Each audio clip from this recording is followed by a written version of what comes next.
అదరగొట్టే కారం రంగు రుచి ఆచి కారం పొడి.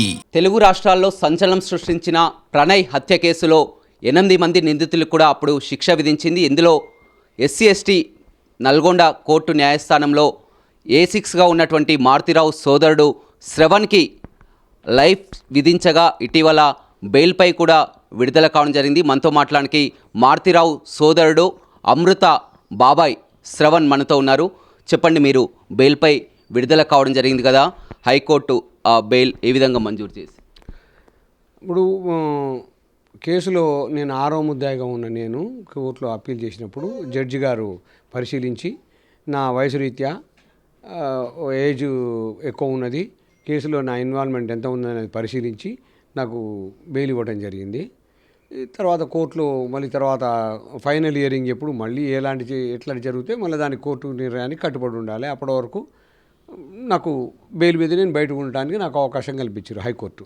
మీకు శిక్ష పడ్డప్పుడు మీ కుటుంబ సభ్యులు వాళ్ళ కన్నీరు కానీ వారి బాధలు కానీ ప్రత్యక్షంగా మేము చూడడం జరిగింది. ఎందుకంటే మొత్తం కూడా ఎప్పుడైతే ఈ కేసు మొదటగా 2018లో ఈ కేసు ఉదంతం జరిగిందో అప్పుడు మారుతిరావు సోదరునిగా ఉన్నటువంటి మీరు ఈ కేసులో ఇన్వాల్వ్ కావడం జరిగింది. మొత్తం కూడా జైలుకు వెళ్ళడం జరిగింది, ఆ తర్వాత కూడా ఉండడం జరిగింది. అసలు మొదటి నుంచి మారుతిరావు మీరు అంతా ఎలా ఉండేవారు? కుటుంబం అంతా కలిసి ఉండేవాళ్ళం. అది పెద్ద ఫ్యామిలీ. మా అమ్మ నాన్నలకి మా తర్వాత జనరేషను 60 మంది కూడా ఒకటే మాట మీద అంత కట్టుబడి ఒకటే ఉండేవాళ్ళము. నేను నా కొడుకు ప్రెగ్నెంట్, నా భార్య ప్రెగ్నెంట్ ఎప్పుడు నా కొడుకు కడుపులో ఉన్నప్పుడు నేను వేరే కాపురం పెట్టిన. అప్పుడు 18 సంవత్సరాల క్రితం, మోస్ట్లీ 2004 అనుకుంటా. 2004లో వేరే కాపురం పెట్టిన తర్వాత అప్పటి నుంచి ఫంక్షన్లలో కలవటమే, లేకపోతే నా బిజినెస్లో కలవటమే తప్ప వాళ్ళ ఇంటికి పోయేది, మా ఇంటికి వాళ్ళు వచ్చేది ఏం పెద్ద జరగదు. వాళ్ళ అమ్మాయి ఒకటి గారాబం, నా పిల్లలు 3, నేను నా పిల్లలకి తగ్గట్టు నేను ఉండాలి అన్నట్టు నేను ఉండేది తప్ప కలిసేది ఎప్పుడు గొడవలు లేవు, ఎప్పుడు ఆర్గ్యుమెంట్స్ లేవు. ఎక్కడికైనా వెళ్ళినా అందరం కలిసి ఉండేది. మా అమ్మ ఇక్కడ ఉంటే ఇక్కడికి వస్తారు, అక్కడ ఉంటే అక్కడికి పోతారు, అవన్నీ మంచిగానే ఉండేది. ఆ కుటుంబంలో అక్కడ ప్రేమ వ్యవహారాలు కూడా నా దృష్టికి తీసుకురాలేదు ఫస్ట్. తర్వాత 2016 అనుకుంటా, 2016లో జరిగిన విషయం తెలిసిన దగ్గర నుంచే ఆ విషయం నాకు తెలిసింది, నా దృష్టికి తీసుకొచ్చి అప్పటి వరకు కూడా నా దృష్టికి తీసుకురాలేదు ఏ రోజు కూడా. నేను అడిగడానికి కూడా జరిగింది, ఎందుకు అట్లా. కానీ అమృత పదే చూడడం జరిగింది. మొదటగా మాట్లాడినప్పుడు కూడా మొత్తం బాబాయే చేశారని, ఎందుకు బాబాయ్ మీద అంత అమృత కసి పెంచుకోవడానికి కారణం ఏంటి? ఇక వాళ్ళమ్మ ఆమె ఒకళ్ళే, వాళ్ళ లోకం వాళ్ళే, వాళ్ళ ఆలోచన వాళ్ళు ఉంటుంది. మరి వాళ్ళ అమ్మ చెప్పినట్టు వినాలి. నా బిడ్డ నా పిల్లలకి నా భార్య పెట్టిందే తింటారు, వాళ్ళ పిల్లలకి వాళ్ళ అమ్మ పెట్టిందే తింటారు. నేర్పడం అదే వింటారు, పెట్టింది అదే తింటారు, చెప్పింది అదే వింటారు. వాళ్ళకి అట్లా అలవాటు అవుతుంటుంది. అలవాటైన క్రమంలో వాళ్ళు మంచి చెప్పినరో వాళ్ళు ఆలోచించుకోవాలి, పిల్లలకి చెడు చెప్పినరో వాళ్ళు ఆలోచించుకోవాలి. అంతేగాని వాళ్ళ మీద ద్వేషం ఎందుకు వచ్చింది అని అనటానికి ఈ కేసు అయిపోయి నీకు నోటికి వచ్చినట్టు బయట మాట్లాడేంత వరకు కూడా మా మీద ఇంత ద్వేషం ఉన్నది, ఇంత కోపం ఉన్న సంగతి మేము ఎప్పుడు గమనించలేదు. ఎప్పుడైనా బాబాయ్ అంటారు, నేను బంగారు తల్లి అని పిలుస్తాను. నేను కనీసం అమృతాన్ని కూడా పిలవను. అమృతాన్ని ఇప్పుడు ఈ రోజు వరకు కూడా నేను పిలవలేదు ఎప్పుడు. అట్లాంటి పరిస్థితులలో మా మీద ఇంత ద్వేషం ఉంటుంది, మా పిల్లల మీద, నా భార్య మీద, నా కుటుంబం మీద అనేది నేను ఎప్పుడు గమనించలేదు, మేము ఎప్పుడు చేయలేదు. అసలు అట్లాంటి పొరపక్షాలేమీ మా కుటుంబంలో లేవు. కేవలం ఏదైనా సరే అందరం ఒక మాట మీద కట్టుబడి ఉంటాము. మారుతిరావు శ్రవణ్ అంటే అట్లా ఉండాలి అని చెప్పననేది, ఆదర్శంగా ఉండాలనేది మాకు మా ఫ్యామిలీలో కాదు, మేమంటే ఎవరో తెలిసిన వాళ్ళందరి దృష్టిలో కూడా అట్లా ఉండేవాళ్ళం మేము.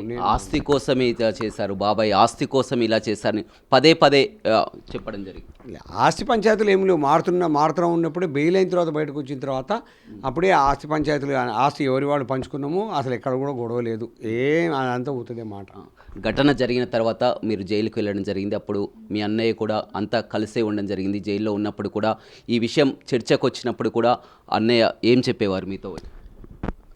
వద్దు, ఎందుకులే, నీ దృష్టికి వచ్చి అంతా చులకనైతాము, ఇట్లా లవ్ అఫేర్ ఉండే చులకనైతామని నాతో చెప్పకుండా సాధ్యమైనంతవరకు ఆయననే జాగ్రత్త పడి ఏం కాకుండా ఇబ్బంది కలగకుండా ఉండడం కోసం ఆయన ప్రయత్నం చేసిండు తప్ప నా దృష్టికి వచ్చి ఎందుకు నాది నుంచి నా పిల్లలకు పోతుంది, నా పిల్లల దగ్గర నుంచి ఇంకోళ్ళకి పోతుంది, చులకనవుతుంది నా కుటుంబం అన్నట్టు ఆ జాగ్రత్త కోసం నా దృష్టికి తీసుకురాలేదు తప్ప మా మధ్యన ఎప్పుడు గొడవలు లేవు, ఆస్తి గొడవలు లేవు, ఎవరు లేవు. మీరు మిర్యాలగూడలో మారుతరావు తెలుసా, శ్రవణ్ తెలుసా అని ఎవరైనా తెలిసిన అడిగితే వాళ్ళ అన్నదమ్ములు ఎలా ఉంటారు అని చెప్పనని మీరు అడిగితే తెలుస్తుంది మేమంత మంచుకుంటాము. జైల్లో ఉన్నప్పుడు కూడా మారుతిరావు లేఖలు కూడా రాసినటువంటి పరిస్థితి కనిపిస్తుంది. గతంలో జైల్లో ఉన్నప్పుడు కూడా అతను సూసైడ్ అటెంప్ట్ కూడా ప్రయత్నించినట్టు కూడా తెలుస్తుంది. అప్పుడు ఏం జరిగింది? సూసైడ్ అటెంప్ట్ అనేది తెలియదు కానీ కొన్ని కాగితాలు అయితే ఉన్నాయి. అటెంప్ట్ అనేది అక్కడెక్కడ జరగలేదు, కాకపోతే ట్యాబ్లెట్లు వేసుకున్నప్పుడు బీపీ ఏదో తగ్గింది అని చెప్పని తీసుకెళ్ళినప్పుడు తర్వాత నాకు ఇక్కడికి వచ్చిన తర్వాత భార్యకి కాగితాలు ఇచ్చి పంపించిన కాగితాలు మాత్రం నా దగ్గర ఉన్నాయి, జిరాక్స్లు ఉన్నాయి. శ్రవణ్కి సంబంధం లేదు, శ్రవణ్ ఇన్వాల్వ్మెంట్ లేదు, శ్రవణ్ కుటుంబం రోడ్డున పడ్డది, అది తప్పు అని చెప్పనని అమృతకు అప్పీల్ చేసినట్టు. అంటే అప్పీల్ చేయడం అంటే అమృతకు ఆ లెటర్ చేరితే అమృతాన్ని అర్థం చేసుకుంటుంది ఏమన్నా ఉద్దేశం. కేసులో శ్రవణ్కు సంబంధం లేదని మీ అన్నయ్య చాలా క్లియర్గా చెప్పి ఆ కాగితాలు ఉన్నాయి, అవి ఆయన స్వహస్తాలతో రాసిన పేపర్సే, నేను రాసింది కాదు, నేను క్రియేట్ చేసింది కాదు. మరి అది అది కోర్టులో ఉన్నది కాబట్టి నేను ఏమి మాట్లాడటానికి కూడా సహజం కాదు. అది నేను కోర్టు ఈ కేసు అయినప్పుడు కూడా అప్పుడు ఉన్నటువంటి ఎస్పీ రంగనాథ్ గారి దగ్గర కూడా ఈ విషయం ప్రస్తావనకు వచ్చింది. అది మమ్మల్ని రిమాండ్ చేసినప్పుడు కూడా నాకు సంబంధం లేదు అన్నట్టు ఎస్పీ గారు అప్పుడు కూడా చెప్పిండ్రు. కానీ ఇక చట్ట పరిధిలో పోయిన తర్వాత జడ్జి గారు ఏ నిర్ణయం చేస్తే ఆ నిర్ణయానికి కట్టుబడి ఉండాల్సిందే. నేను అదే కట్టుబడి ఉన్నా. మళ్ళీ కూడా ఇప్పుడు నేను మళ్ళీ నాకు జీవిత ఖైదు అని శిక్షించినప్పుడు నేను వెళ్ళినా, నేను అదే రిమాండ్లో ఉన్నా. మళ్ళీ తర్వాత నా ప్రయత్నం నేను చేసుకుని హైకోర్టులో నేను బెయిల్ మీద నేను బయటకు రావడం జరిగింది. కోర్టులో ఉన్న వివాదాన్ని నన్ను ఎక్కువ నేను మాట్లాడటానికి నాకు అది అప్పుడు ఏవన్గా ఉన్నటువంటి మీ సోదరుడు మారుతిరావు ఉన్నప్పుడు కూడా మొత్తం కూడా అందరి దృష్టి ఆయన ఏవన్గా ఉంది కాబట్టి ఏదైనా కేసులైనా వాదులైనా కానీ బయటికి వస్తామనే అవసరం ఉండేది. ఆ తర్వాత ఆయన జైలు నుంచి బయటకు వచ్చిన తర్వాత అతను ఆత్మహత్యకు పాల్పడడం, ఆ తర్వాత మారుతిరావు చనిపోయిన తర్వాత కూడా శ్రవణ్ ఆ కుటుంబాన్ని కానీ బయట ఉన్నవారు కానీ ఎవరు కూడా పట్టించుకోలేనటువంటి పరిస్థితి ఎదురైంది. ఇప్పుడు తీరా చూసినా కానీ ప్రతి ఒక్కరికి అర్థమవుతుంది. ఎందుకంటే శ్రవణ్కు 2 అమ్మాయిలు 1 అబ్బాయి, వాళ్ళు ఇంకా కూడా పెళ్ళిళ్ళు కావాల్సినటువంటి వారు, వారి జీవితం అంతా కూడా మొత్తం కూడా నరకయాతన అనుభవిస్తున్నటువంటి పరిస్థితి. చాలా వరకు తెలుగు రాష్ట్రాల ప్రజలు ఇప్పుడంతా కూడా మారుతిరావు చనిపోయారు, ఆత్మహత్య చేసుకున్నారు. అదేవిధంగా ఆమె కూతురు అమృత, ఆమె ఒక జీవితంతో ఆమె తల్లి వద్ద హ్యాపీగా బతుకుతున్నది. కానీ శ్రవణ్ కుటుంబం మాత్రం బలైపోయిందని కూడా ప్రతి ఒక్కరు చర్చించుకుంటున్నటువంటి పరిస్థితి. దేవుడు ఉన్నాడు, ఆ భగవంతుడి మీద భారము. వాళ్ళు మంచిగున్నారు, నేను చెడుగున్నా అంటానికి నేను వాళ్ళ చెడు కోరేవాడిని కాదు, నాకు అవసరం లేదు. వాళ్ళు ఉన్నారన్నప్పుడు మేము ఇట్లా ఉన్నాం కదా, మరి వాళ్ళు మంచిగా ఉండాలనుకున్నాం. కానీ నేను చెడిపోయినా కదా, వాళ్ళు చెడిపోవాలనే దృష్టి ఉంటే నేనేం చేయాలి? ఇప్పుడు కోర్టులో మారుతిరావు భార్యని నేను రావద్దు అని చెప్పని చాలా ప్రయత్నం చేసింది. నేను రావద్దు అని చెప్పని చాలా ప్రయత్నం చేసి కోర్టు నీకు బెయిల్ రావద్దు, నాకు బెయిల్ రావద్దు అని చెప్పని ఆమె చాలా ప్రయత్నం చేసింది. మా అక్కయ్య వాళ్ళు, మా బంధువులు, బయట వాళ్ళని నేను ఎప్పుడు ఇన్వాల్వ్ చేయను. నా కుటుంబ సభ్యులే, మా అమ్మ నాన్న వాళ్ళ జనరేషన్, మా అమ్మ నాన్నకు సంబంధించి మా అమ్మ నాన్న తర్వాత సంతానమే 60 మంది ఉన్నాం మేము. మా వాళ్ళు మాకు చాలు. మా అమ్మమ్మకు సంబంధించి మా అమ్మ తరపున మా అమ్మ ఎందుకు ఇప్పుడు అమృత బాగానే ఉంది, అమృత తల్లితో కలిసి ఉంటుంది, అంతా వారి జీవితం వారంతా బాగానే ఉన్నా కానీ ఎందుకు శ్రవణ్పైయే ఈ కక్ష కట్టడానికి కారణం ఏంటి? నేను అమృత వాళ్ళ అమ్మ దగ్గరికి వెళ్ళి, అమృత రోడ్డున పడింది, అన్యాయం అయిపోతుంది, మనం కనిపించిన అమ్మాయి తీసుకొచ్చుకో, నువ్వు ఏదో రకంగా తీసుకొచ్చుకొని బాలస్వామి దగ్గరికి వెళ్ళి నచ్చజెప్పి తీసుకొచ్చుకొని ఆ అమ్మాయికి పెళ్లి చేసి దారిలో పెట్టు అని చెప్పని నా మిత్రులతో కలిసి చాలా సందర్భాలలో మారుతిరావు భార్యకి మారుతిరావు భార్య అని ఎందుకు అంటున్నా అంటే, నా వదిన నేను బయటికి రాకుండా ప్రయత్నం చేసింది. ఇక నేను అట్లా అనాలంటే కూడా నాకు మనసు అంగీకరించట్లేదు. నా మీద నాకు ఆమెకి ఏమైనా గొడవ అయితే వ్యాపార పరంగా డబ్బుల పరంగా ఏమైనా ఉంటే అది చూసుకోవాలి, కానీ జైల్లో నుంచి బయటికి రావద్దు అని చెప్పని అంత దుర్మార్గంగా ఆమె మారుతిరావు భార్య ప్రయత్నం చేసింది. మా కుటుంబ సభ్యులకు తెలుసు. వాళ్ళని అడిగినా వాళ్ళు చెప్తారు, అవును జైల్లో నా బిడ్డ చేసింది, నాకే సంబంధం అని చెప్పని తప్పించుకున్నప్పుడు మనం ఏం చేస్తాం? చూడండి సార్, నిద్రపోయేట వాళ్ళని లేపలేస్తాం, నటించే వాళ్ళని లేపలేము. వాడు నటిస్తూనే ఉంటాడు, నాకు తెలియదు, నాకు సంబంధం లేదు అన్నప్పుడు మనం ఏం చేయలేము, మనం నమ్మలేం. మరి దానికి దేవుడే ఉన్నాడు, నాకు అవకాశం ఉంది, నాకు అనుకూలంగా ఉంది, జడ్జి గారు మీరు నాకు బెయిల్ ఇచ్చిండ్రు. భగవంతుడు నిర్ణయిస్తాడు ఎవరిది ఏంది, ఎవరిది తప్పు, ఎవరు ఒప్పారేది భగవంతుడు నిర్ణయిస్తాడు. కాలం జైల్లో ఎలా నిద్ర పట్టేది? ఎందుకంటే 2 పిల్లలు కానీ 2 కూతుర్లు, కుటుంబం మొత్తం కూడా పూర్తిగా మీకు తెలుసు. మొత్తం కూడా చెల్లపల్లి జైల్లో ఉన్నప్పుడు ఎలా అనిపించేది మీకు? గతంలో కూడా కేసు విషయం మాట్లాడకుండా నా క్యారెక్టర్ని చెడు చేయటము, నా భార్య మీద ఆరోపణ చేయటము, నా పిల్లలని బాడీ షేమింగ్ చేయటము, వాళ్ళని ఎట్లా పడితే అట్లా మాట్లాడటము, పర్సనల్గా మొత్తము మేము అప్పుడు చూడటానికి జరగలేదు. తర్వాత మేము బెయిల్ మీద బయటకు వచ్చిన తర్వాత 2019లో బయటకు వచ్చిన తర్వాత చూస్తే అసలు కేసుకు సంబంధం లేదు, అనవసరంగా మమ్మల్ని పర్సనల్గా ఉన్న విషయాలు, కేసుకు సంబంధం లేని విషయాలు చెప్పి చాలా మమ్మల్ని డ్యామేజ్ చేసింది. దానివల్ల మా కుటుంబం చాలా నష్టపోయింది. అది తట్టుకోలేని పరిస్థితి. ఆడపిల్లలు ఎవరన్నా ఉంటే మీరు చెప్పండి, ఆడపిల్లలు ఎవరన్నా ఉంటే అట్లా మొత్తము బ్యాడ్గా చెప్తే, వాళ్ళ క్యారెక్టర్ మంచోళ్ళు కాదు అని చెప్తే ఎవరైనా ఎంత నష్టపోతారు. నష్టమైనప్పుడు చెప్పు, తప్పు చేసినప్పుడు చెప్పు. తప్పు చేసినప్పుడు చెప్తేనే నాకు ఇంతవరకు వచ్చింది.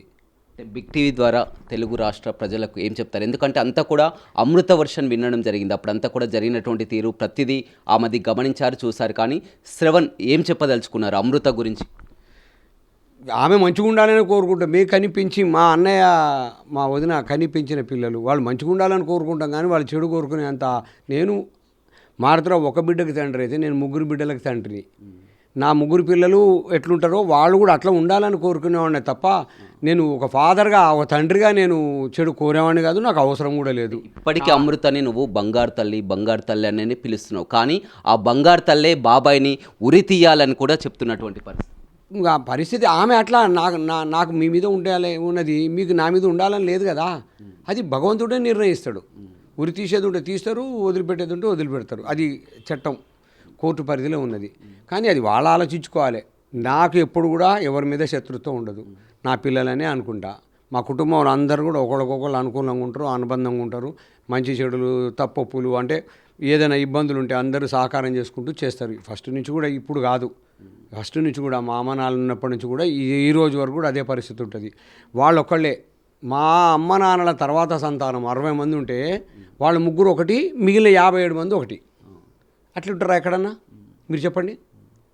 కానీ పిల్లలను కనండి, చట్టాలు చెప్పినట్టు లేకపోతే అది ఇది చెప్పినట్టు మీరు లవ్ చేస్తున్నారు కదా వదిలేయటము, వాళ్ళు చట్టం అట్లా చెప్తున్నారు కాబట్టి పెళ్లి చేసుకోండి అని అంటే. కానీ అప్పుడు అమృత పదే చెప్పింది, నాకంతా కాదు ప్రణయ కుటుంబం, నాకు ప్రణయ్ అనేసి కూడా చాలా వరకు చెప్పినటువంటి పరిస్థితి. నమ్మి వదిలేమను, వెళ్ళమనండి, నాకేం అభ్యంతరం. మారుతరావు చేసిన ఒక బాధ, నాకే కేసుతోటి ఎలాంటి సంబంధం లేదు. చట్ట పరిధిలో ఉన్నది నేను మాట్లాడకూడదు కాబట్టి నేను అది లేదు. కానీ కేసు కంటే ముందు నుంచి 4 నెలల నుంచే నాకు మారుతరావుకి ఎలాంటి మాటలు లేవు. వాళ్ళకి ఆయనకి నాకు మాటలు లేవు. ఈ విషయంలో ఆయన ఊరికే ఎట్లా రావాలి, ఆమె రాదు, ఇదే గోల చేస్తుంటే 6-7 సంవత్సరాల నుంచి చేస్తున్న ఈ లవ్ అఫేర్ని బహిరంగంగా చెప్పకుండా తెగించి ఒక పెళ్లి చేసుకున్న తర్వాత నువ్వు తీసుకురావలేవు, అది కాని పని. ఎస్పీ గారు కూడా పిలిచిండ్రు, వద్దు కొన్ని రోజులు ఆగండి, అవసరమైతే పిలిచి మాట్లాడదాం, వద్దు అని చెప్పని ఎస్పీ గారు చెప్పిండ్రు, డిఎస్పీ గారు చెప్పిండ్రు, మా ఫ్యామిలీ మెంబర్స్ అని చెప్పిండ్రు. ఆయన నువ్వు చెప్పినా వినే పరిస్థితి లేదు అని చెప్పని మా కుటుంబం వరకు అసలు వాళ్ళని పట్టించుకోలేదు. మారుతరావు ఇంటిని వాళ్ళు వద్దు, ఇంకా ఆయన ఒకటే సోది పెడుతుంటాడు, అది రాదు, 7 ఏళ్ల నుంచి కాపాడుకోలేదు, ఇప్పుడు ఏమొస్తారు? మారుతీరావు అంతా తట్టుకోగలిగారు, కేసులు ఉంచారు, కేసుల నుంచి బయటకు వచ్చి బెయిల్పై వచ్చారు. వచ్చిన తర్వాత కూడా చివరి నిమిషంలో అతను ఆత్మహత్య చేసుకోవడానికి కారణం ఏమంటారు? నీ కన్న కూతురే మళ్ళీ కేసు పెట్టి లోపల పెడితే అది తట్టుకోలేకపోయిండు. సరే నువ్వు ఎందుకు చనిపోయినావు అని మేము అడగడానికి అవకాశం లేదు, చనిపోయిన తర్వాత కదా చనిపోయిందని తెలిసేది. మేము అనుకుంటున్నాము, అంటే అంతకుముందు నీతో షేర్ చేసుకునేది కదా, ఏం లేదు. తర్వాత కూడా నాకు మా బ్రదర్కి ఏం పెద్ద అండర్స్టాండింగ్ లేదు. ఎందుకంటే నా కుటుంబం మొత్తం రోడ్డున పడ్డది, నా పిల్లలంతా ఆగమైనరు, రోడ్డున పడ్డరు అనేది నాకు మంచి అభిప్రాయం కలగలేదు. అవసరమైతే మాట్లాడటం మారుతరావుతోటి, లేకపోతే లేదు. అంటే ఆస్తులన్నీ కూడా మారుతీరావు మీరంతా కలిపే కమాండ్గా ఉండేవి కదా? మేమే కలిపి సంపాదించుకున్నాము. మా పేరెంట్స్ ఎవరు మాకు డబ్బులు ఇవ్వలేదు, మేమే కష్టపడి సంపాదించుకున్నాము, మేమే పంచుకున్నాము. ఆస్తి పంపకాలలో ఎలాంటి వివాదము లేదు. తర్వాతనే చనిపోయే ముందు వీలునామా రాసిండు, ఆమె నాకున్న ఆస్తి, నా పేరు మీద ఉన్న ఆస్తి నా భార్యకి చెందాలి అని. అంటే బిడ్డ మీద ఎంత మమకారం ఉన్నది అనేది మీరు అర్థం చేసుకోండి. నా భార్యకే చెందాలి, నా బిడ్డకి చెందాలని రాయలే, నా భార్యకే చెందాలని రాసిండు. అది ఎవరికి వాళ్ళు అర్థం చేసుకోవాలి. నేను చెప్పేది ఏముంటుంది? అంటే ఆస్తి విషయంలో మాత్రం మీ ఇద్దరు కలిపి ఉన్నది మాత్రం సపరేట్ ఎవరికి వాళ్ళకి ఆస్తుల వివాదం ఏమీ లేదు. ఆ ఆస్తుల పంపకాలలో ఎక్కడ వివాదం లేదు, ఉన్నప్పుడే పంపకాలు అయిపోయినాయి. నవంబర్ 2019లోనే ఆస్తి పంపకాలు అయిపోయినాయి. ఆ ఇష్యూ ఏం పెద్ద మా ఇద్దరి మధ్య ఏం లేదు. వాళ్ళు ఏదో అనుకున్నారేమో ఇంతవరకు నేను ఎవరైనా నాతోటి ప్రాబ్లం ఉంటే ఎవరైనా పెద్ద మనుషులు నేను తీసుకొచ్చుకో, వాళ్ళు చెప్తే నేను వింటా. ఇప్పుడు ఏంటి శ్రవణ్ పరిస్థితి ఏంటి ఇప్పుడు? ఏంటంటే మారుతీరావు ఆయన ఆత్మహత్య చేసుకుంటూ చనిపోయారు. అదేవిధంగా ఆమె కూతురు మొత్తం అమృత తల్లి వద్ద ఉంటుంది, ఆమె జీవితం కానీ శ్రవణ్ పరిస్థితి ఏంటి? ఇద్దరు కూతుర్లు కానీ వారి కానీ మీ ఫ్యామిలీ పరిస్థితి ఏంటి? నాకేం ప్రాబ్లం లేదు. నా పిల్లలు మంచి చదువుకుంటారు, నా పిల్లలు నాకు అనుగుణంగా ఉంటారు, నా కుటుంబం అంతా నాకు సపోర్ట్ ఉన్నది. నేను మంచి ఉంటేనే ఉంటారు. నేను చెడు ఇది నేను తప్పుడు అయితే నా కుటుంబం ఇప్పుడు కూడా నాకు సహకారం చేయదు కదా. ఇంత పెద్ద కుటుంబము 350 మంది. మా అమ్మమ్మకి సంతానం 60 మంది అయితే మా అమ్మమ్మకి సంతానం 360 మంది. 360 మంది కూడా మా కుటుంబానికి అనుకూలంగా ఉన్నారు. నేను మంచోడిని కాకుండా ఉండరు కదా. మరి వాళ్ళతో ఎంతమంది ఉన్నారు చూడమనండి. మారుతున్న కుటుంబంతో వాళ్ళు ఉండేదాన్ని బట్టే ఉంటారు. మీరు నన్ను చూసిన అవుతే నేను మిమ్మల్ని చూసిన అవుతాను. అదేవిధంగా శ్రవణ్ భార్య కూడా ఉన్నారు. చెప్పమ్మా, చివరిగా చూసినట్లయితే అమృత కొన్ని మీ పిల్లలపై కూడా కామెంట్ చేసినటువంటి పరిస్థితి కూడా గతంలో చూడడం జరిగింది. ఎందుకు అమృత అంతా తయారు కావడానికి కారణం ఏంటి? ఎందుకంటే బాబాయ్ ఏమో బంగారు తల్లి, మా బంగారు తల్లి అని చెప్తున్నారు. కానీ ఆమెమో మీ పిల్లలపై కానీ మీపై కానీ ఆమె చేసినటువంటి మాటల్ని ఏమని చెప్తారు? మాకు మీడియాలో చూసేంత వరకు అమృతకి మా మీద అంత కోపం ఉంది, మా ఫ్యామిలీ మీద అంత పగ ఉంది అన్న సంగతి నాకైతే తెలియదు. అంతకుముందు పేపర్లో మీడియాలో వచ్చినట్టు చెప్పినట్టు ఇష్యూస్ చెప్పిన వచ్చేది ఫంక్షన్స్లో కలిసేవాళ్ళం అందరం. అందరి పిల్లలు, మా ఆడపడుచు పిల్లలు, వాళ్ళ పిల్లలు, మా పిల్లలు, అమృత అందరం కలిసి చాలా హ్యాపీగా ఉండేవాళ్ళు. అసలు ఆ మనసులో ఇంత పగ ఉంది అనేది మాకు మీడియాలో చూసిన తర్వాతే తెలిసింది. నేను అమృతాన్ని ఎప్పుడు సపరేట్ అయితే నేనైతే చూడలేదు. మా ఆడపడుచు పిల్లల్ని, మా పెద్దోడు కూడా పిల్లల్ని, అమృతాన్ని, మా పిల్లల్ని ఎప్పుడు ఈక్వల్గానే చూసాం మేము. ఒక రాఖీ పండగ వచ్చినా మా అబ్బాయికి రాఖీ కడితే అందరికీ సేమ్. కనీసం ఇచ్చే విషయంలో, గిఫ్ట్ ఇచ్చే విషయంలో కూడా నేను ఎప్పుడు ఎవరికి డిఫరెన్స్ చూపించలేదు. అందరికీ ఒకటేలాగా చూశాను. నాకు కూడా మీడియాలో చూసాకే తెలిసింది ఆమెకు మా మీద అంత పగ ఉందని. ఇంకా అప్పటి నుంచి నేను జాగ్రత్తగా ఉండడం మొదలుపెట్టాను. మీరు ఎంత బాధపడ్డారో మేము ప్రత్యక్షంగా కూడా చూడడం జరిగింది. ఎందుకంటే అప్పుడు మొత్తం కూడా అతనికి జీవిత ఖైదు పడ్డప్పుడు అప్పుడంతా కూడా కోర్టు వద్ద మీరు వచ్చినటువంటి ఆవేశం కానీ ఆవేదన కానీ అంతా కూడా అర్థం చేసుకున్నాం మీడియాపై కూడా. మొత్తం అసలు మీ పిల్లలు అప్పుడు పరిస్థితి ఏదో ఉండేది? తను జైలుకి వెళ్ళినప్పుడు మీ పరిస్థితి ఎలా ఉండేది? జైలుకి వెళ్ళినప్పుడు పరిస్థితి ఎలా ఉంటుందండి, చాలా బాధపడ్డాం. చాలా అంటే చాలా బాధపడ్డాం. తర్వాత కూడా మేము ఎందుకు అసలు నీ కోపం ఏంటి మా మీద, ఎందుకు అంత పగ అని కూడా చాలా మా వదిన వాళ్ళు అందరు వెళ్ళి అడిగారు. మా వల్ల మీకు జరిగిన నష్టం ఏంటో చెప్పమని కూడా అడిగారు అందరూ. కానీ ఈ రోజు వరకు కూడా మాకు సమాధానం రాలేదు. మా వైపు నుంచి తప్పు జరిగిందా, మా పిల్లలు ఏమైనా ఇబ్బంది పెట్టారా, ఆస్తిపరంగా మీకు ఏమైనా ఇబ్బంది జరిగిందా, అసలు మీకు ఏంటి మా మీద అంత పగ ఉండడానికి కారణం ఏంటని కూడా అందరు వెళ్ళి అడిగారు. నేను పర్సనల్గా మెసేజ్ కూడా పెట్టాను. అసలు మీకు అంత పగ ఉండడానికి కారణం ఏంటో నాకు రిప్లై ఇవ్వండి, దాన్ని మార్చుకోవాలో ఆలోచిస్తాము, లేకపోతే అసలు కారణం ఏంటో మాకు తెలుస్తుంది అని. ఈ రోజు వరకు కూడా దానికి రిప్లై ఇవ్వలేదు. మా వారి ఫోన్ నుంచే నేను పెట్టాను మెసేజ్లు కూడా. అసలు ఎందుకు మీకు మా మీద అంత పొగ ఏంటి, మా వల్ల మీకు జరిగిన నష్టం ఏంటి, ఎక్కడ మేము మిమ్మల్ని ఇబ్బంది పెట్టాము, అసలు ఎందుకు ఇంత పగ పెంచుకున్నారు అని మాకు ఈ రోజు వరకు రిప్లై రాలేదు. తర్వాత బ్లాక్ చేస్తారు. అంటే అమృత ఒక్క దాని వల్ల కూడా మొత్తం కుటుంబం అంతా కూడా చిన్నాభిన్నమైనటువంటి పరిస్థితి కనిపించింది. మీరు బయటికి వెళ్ళినా కానీ, రిలేషన్లో కానీ, బయట కానీ, ఒక మిర్యాలగూడలో చూసాం ఎంత శ్రవణ్ అన్న, మారుతీరావు అన్న కానీ అంతా ఉండేది. కానీ ఆ తప్పిదం వల్ల కూడా మొత్తం ఇప్పుడంతా కూడా ఎక్కడికక్కడ జరిగింది.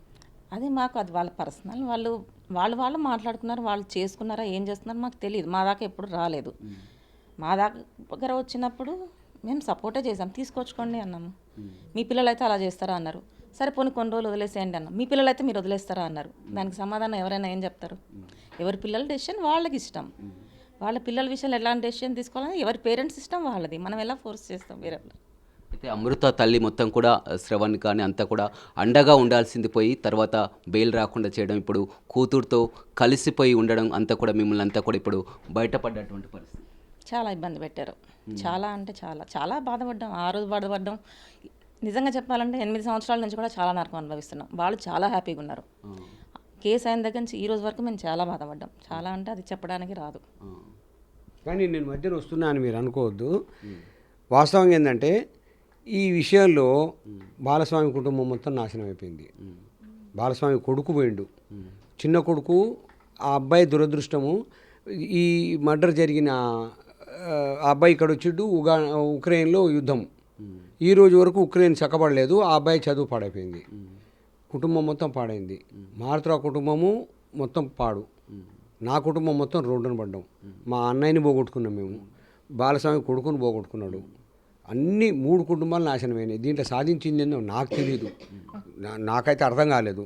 కానీ భవిష్యత్తులో కూడా ఎవరైనా పిల్లలు దయచేసి, నేను ఒక 3 పిల్లల తండ్రిగా నేను చెప్తున్నా, దయచేసి మీరు ఏమైనా లవ్ అఫేర్ ఉంటే, ప్రేమించితే పేరెంట్స్కి ఒప్పించి చేసుకోండి, కుటుంబాలు బాగుంటాయి.